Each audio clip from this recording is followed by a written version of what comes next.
A reading from Bambi by Felix Satlen.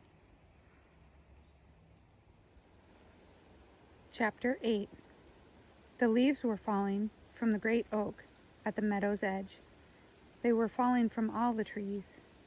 One branch of the oak reached high above the others and stretched far out over the meadow. 2 leaves clung to its very tip. "It isn't the way it used to be," said one leaf to the other. "No," the other leaf answered. "So many of us have fallen off tonight. We're almost the only ones left on our branch." "You never know who's going to go next," said the first leaf.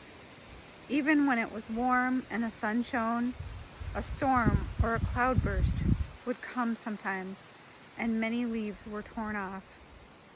Though they were still young, you never know who's going to go next.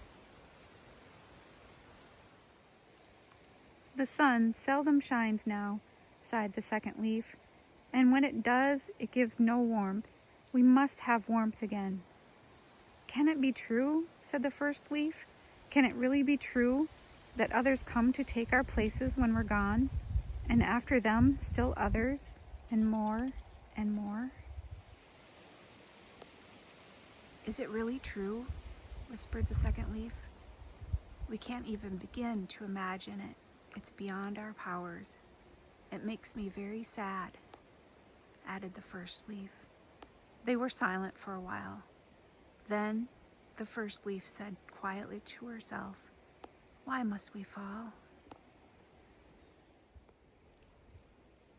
The second leaf asked, "What happens to us when we have fallen?" "We sink down. What is under us?" The first leaf answered, "I do not know. Some say one thing, some another, but nobody knows." The second leaf asked, "Do we feel anything? Do we know anything about ourselves when we're down there?" The first leaf answered, "Who knows? Not one of all of those down there has ever come back to tell us about it." They were silent again. Then the first leaf said tenderly to the other, "Don't worry so much about it. You're trembling."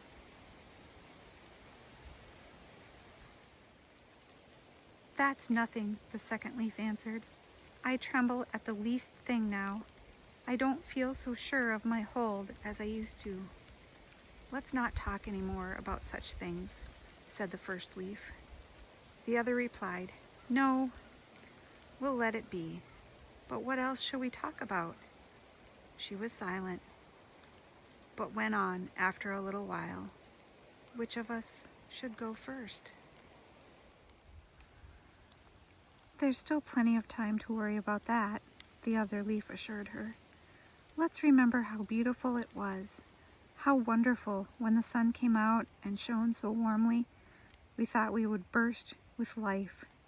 Do you remember? And the morning dew, and the mild and splendid nights." "Now the nights are dreadful," the second leaf complained, "and there's no end to them."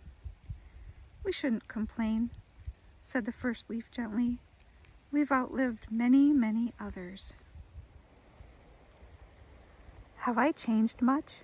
asked the second leaf shyly but determinedly. "Not in the least," the first leaf assured her. "You only think so, because I've got to be so yellow and ugly, but it's different in your case." "You're fooling me," the second leaf said. "No, really," the first leaf exclaimed eagerly. "Believe me, you're as lovely as the day you were born. Here and there may be a little yellow spot, but it's hardly noticeable, and only makes you handsomer. Believe me."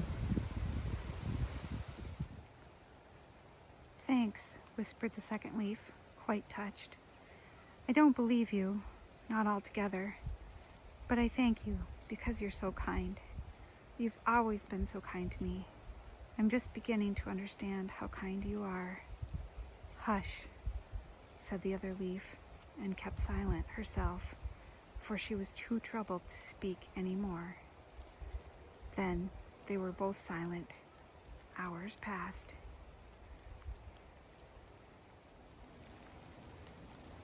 A moist wind blew cold and hostile through the treetops. "And now," said the second leaf, Then her voice broke off. She was torn from her place and spun down. Winter had come.